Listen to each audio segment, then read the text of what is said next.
In this video, I will show you how to create a dynamic agenda slide in PowerPoint. Let's get started. First, open PowerPoint and add your text to a slide with a black background. Once the text is in place, go to the Insert tab and select the rounded rectangle shape.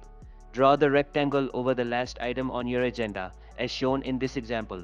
Next, change the rectangle's color to a shade of your choice. Right-click on the rectangle and select Send to Back. Then, change the font color of the text inside the rectangle to black.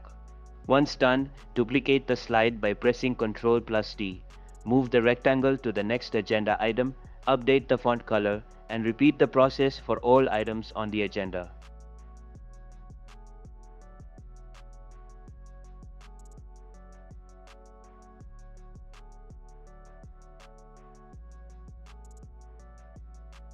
After completing this step for all slides, add a transition to enhance the effect.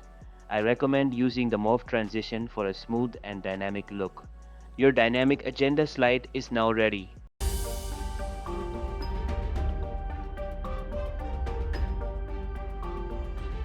If you found this video helpful, give it a like. For more tech videos like this, subscribe. Catch you later.